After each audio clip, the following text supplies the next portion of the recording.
ہاں جی جناب، اب بقیہ سوالات جو ہیں وہ عمر بھائی مجھ سے کریں گے انشاءاللہ تعالی۔ عمر بھائی ایک دفعہ تھوڑا سا رائٹ کی طرف دیکھیں، کیمرے کی طرف، جزاک اللہ خیرہ۔ ہاں جی، اللہ کا نام لے کے شروع کریں جی۔ بسم اللہ الرحمن الرحیم۔ بسم اللہ الرحمن۔ علی بھائی ایک سوال ہے جی جی ڈاکٹر سرار احمد صاحب کے بارے میں، جی جی کہ ان کا یہ فرمانا تھا کہ اگرچہ اللہ کی مشیت ایسی تھی کہ جو خلفائے راشدین ہیں ان کی ترتیب میں پہلے نمبر حضرت ابوبکر صدیق، پھر حضرت عمر، پھر حضرت عثمان، پھر آخر حضرت علی، لیکن وہ ایک اپنی رائے کا اظہار کرتے ہیں، کہتے ہیں کہ اگر مولا علی علیہ السلام پہلے خلیفہ بن جاتے تو یہ امت کا کوئی بہت بہتر ہوتا، نہ تو آج فرقہ واریت ہوتی، نہ اتنے اختلافات ہوتے۔ تو آپ سے پہلا تو میرا سوال یہ ہے کہ آپ اس بارے میں کیا کہیں گے، نمبر ایک۔ اور نمبر دو، ان کے ان تاثرات سے کیا یہ محسوس نہیں ہوتا کہ ڈاکٹر سرار احمد صاحب مولا علی علیہ السلام کے ساتھ وہ بھی شدید عقیدت رکھتے تھے؟ جی جی، کوئی شک نہیں ہے، اس کے بغیر بھی مولا علی علیہ السلام سے ان کی عقیدت کے کئی واقعات ہیں۔ یہ جو تسبیح فاطمہ والی حدیث ہے جو میں نے آج سنائی بھی ہے، وہ جتنی بار بھی ڈاکٹر سرار صاحب بیان کرتے تھے تو ان کی آنکھوں میں آنسو آ جایا کرتے تھے، حالانکہ وہ بہت کم روتے تھے، ان کو اپنے اوپر کافی کنٹرول تھا اس حوالے سے، رقیق القلب ضرور تھے لیکن کنٹرول رکھتے تھے۔ میرا یوٹیوب کے اوپر ایک کلپ بھی ہے ڈاکٹر سرار صاحب کے دفاع میں، جو اہل حدیث نے ان کے اوپر بلیم لگائے اور جو اہل تشیع نے، دونوں کو میں نے جواب دیا ہے کہ نہ تو وہ نعوذ باللہ رافضی تھے اور نہ وہ ناسبی تھے اور نہ وہ بڑے اسٹانچ قسم کے مقلد تھے، بلکہ کتاب و سنت کو ماننے والے تھے۔ علمی اختلاف ہمیں بھی کئی معاملات میں ان کے ساتھ ہے۔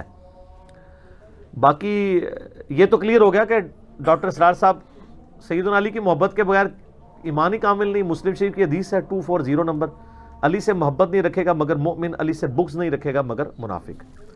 باقی یہ ڈاکٹر سرار صاحب کی جو یہ رائے ہے، اس قسم کی رائے کا اظہار وہ کرتے رہتے تھے، صرف مولا علی کے بارے میں نہیں کیا۔ انہوں نے تو کئی ایک ویڈیوز میں یہ بھی کہا ہے کہ نبی علیہ السلام نے دنیا سے جانتے ہوئے بھی جلدی کی ہے، کیونکہ اذا جاء نصر اللہ والفتح ورأیت الناس يدخلون فی دین اللہ افواجا، اس میں نبی علیہ السلام کی وفات کی خبر تھی، بخاری مسلم میں احادیث بھی موجود ہیں۔ تو ڈاکٹر سرار صاحب کہتے تھے کہ کاش نبی علیہ السلام کچھ عرصہ اور دنیا میں رہ لیتے، کیونکہ بخاری مسلم میں حدیث ہے کہ کسی بھی نبی کو اس وقت تک موت نہیں دی جاتی جب تک کہ اسے اختیار نہ دیا جائے کہ چاہے وہ دنیا میں رہے چاہے آخرت کی زندگی اڈاپٹ کرے۔ تو وہ کہتے تھے کاش نبی علیہ السلام کچھ عرصے کے لیے اور رہتے، جو نیو مسلم تھے ان کی تربیت کر لیتے تاکہ اور اچھی ایک جماعت تیار ہو جاتی۔ تو یہ اسیسمنٹ ہے نا، اللہ تو اپنی تقدیر کے مطابق چلتا ہے۔ جی جی۔ تو میں تو کہتا ہوں کاش شیطان آدم کو سجدہ کر ہی لیتا، مصیبت ہی نہ ہوتی کھڑی۔ ٹھیک ہو گیا، وہ تو آپ کاش ساری چیزوں کے ساتھ لگاتے جائیں۔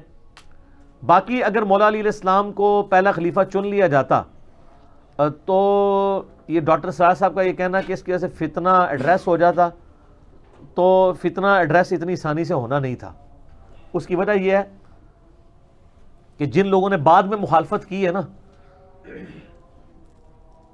ان کی جو کمزوریوں پہ پردہ ڈالا رہا ہے 25 سال تک، وہ جو 25 سال بعد اپنے بلوں سے باہر نکلے ہیں نا حضرت علی کے اور بنو ہاشم کے تعصب میں، انہوں نے اس وقت بھی باہر آ جانا تھا۔ یہ بھول ہے ڈاکٹر سرار صاحب کو، چونکہ اس معاملے کا سینسٹیوٹی کا آئیڈیا نہیں ہے۔ یہ جو جنگ حبش تھی نا، جو شروع سے جاری تھی، اسی کی کنٹینیوشن کربلا ہے اور جنگ صفین ہے۔ بیسیکلی یہ دو خاندانوں کا ایک تعصب تھا۔ بنو امیہ کبھی نہیں چاہتی تھی کہ نبوت بنو ہاشم میں آئے، مجبوراً ان کو قبول کرنی پڑی کیونکہ اللہ نے ڈیسیژن کیا تھا۔ تو وہ جو بغض کا پہلو تھا وہ ختم تو نہیں ہو سکتا۔ میرا خیال نہیں ہے کہ سیدنا علی پہلے خلیفہ بنتے تو مسئلہ حل ہوتا۔ میرا تو خیال یہ ہے کہ سیدنا علی اگر پہلے خلیفہ بن جاتے تو جنگ صفین شروع میں ہی ہو جاتی اور معاملات زیادہ بگڑ جاتے، تو مسلمانوں کے حق میں بہتری والا معاملہ ہوا۔ البتہ ایک چیز ہے جو گوروں نے بھی مانی ہے، وہ کہتے ہیں کہ سیدنا عمر کی شہادت کے بعد جو 6 رکنی کمیٹی بنائی تھی سیدنا عمر نے اپنی زندگی میں، جس میں مولا علی تھے، سیدنا حسن تھے، سیدنا عثمان تھے، طلحہ، زبیر، عبد الرحمن بن عوف اور سعد بن ابی وقاص، وہ 6 رکنی کمیٹی اگر حضرت علی کو خلیفہ اس وقت چن لیتی نا تو مسلمانوں کو ایک عمر اور مل جاتا، کیونکہ سیدنا علی بہت ڈسپلنڈ پرسنالٹی تھے. سیدنا عثمان شریف النفس آدمی تھے اور ان کی شرافت کی وجہ سے پھر قریبی لوگوں نے ناجائز فائدہ بھی اٹھایا اور آہستہ آہستہ وہ خلافت فتنے کا شکار ہو گئی. اور اسی لیے ہم کہتے ہیں کہ ابو بکر عمر کی خلافتیں محفوظہ ہیں, اسپیشل پروٹیکشن ہے, اور سیدنا عثمان و علی کی خلافتیں مفتونہ ہیں, یعنی وہ فتنوں کا دور ہے. اس میں خلفاء کا قصور نہیں ہے بلکہ اس دور میں فتنے آ گئے جو اس طرح ایڈریس نہیں ہو سکے. اور اس کی پریڈکشن پہلے ہی تھی, بخاری مسلم میں حدیث ہے, نبی علیہ السلام فرمایا میری امت اور فتنوں کے درمیان دروازہ عمر ہے, جب اس دروازے کو توڑ دیا جائے گا تو میری امت میں فتنے شروع ہو جائیں گے. تو نبی علیہ السلام نے خود یہ پریڈکشن فرما دی تھی, بلکہ پریڈکشن نہیں کہنا چاہیے, پروفیسی فرما دی تھی کہ سیدنا عمر کی شہادت کے بعد امت کی مینجمنٹ لوز ہو جائے گی, اور وہ ہمیں نظر بھی آتا ہے. تو میں ڈاکٹر سراج صاحب کی اس رائے کے ساتھ ایگری نہیں کرتا. بہرحال اس رائے میں یعنی ڈاکٹر سراج صاحب کی سیدنا علی سے جو محبت ہے وہ اس کو جسٹیفائی ضرور کرتی ہے, بالکل. اور یہ بھی یاد رکھیے گا سیدنا علی چونکہ نبی علیہ السلام کے بچوں کی طرح تھے, اور نبی علیہ السلام بادشاہ بنا کے نہیں پیغمبر بنا کے بھیجے گئے تھے. بخاری میں حدیث ہے, عباس ابن عبد المطلب کہتے ہیں اے علی آؤ رسول اللہ سے سوال کر لیتے ہیں ان کے بعد ان کا خلیفہ کون ہوگا. تو حضرت علی نے کہا میں کبھی بھی رسول اللہ سے یہ سوال نہیں کروں گا, کیونکہ اگر رسول اللہ نے منع کر دیا تو ان کی امت کبھی بھی بنو ہاشم میں سے کوئی خلیفہ نہیں چنے گی. سیدنا علی کو پتا تھا کہ نبی علیہ السلام کی جو مزاج ہے نا اس میں آپ کبھی بھی اس چیز کو نہیں فٹ کریں گے کہ آپ اپنے بچے کو اپنے بعد خلیفہ نامزد کریں. حضرت علی ان کے بچوں کی طرح تھے نا, صحیح بات, داماد بھی تھے, اور آپ پتہ ہے ان کا جو نکاح ہے وہ بھی اسپیشل اللہ کی طرف سے ہوا ہے.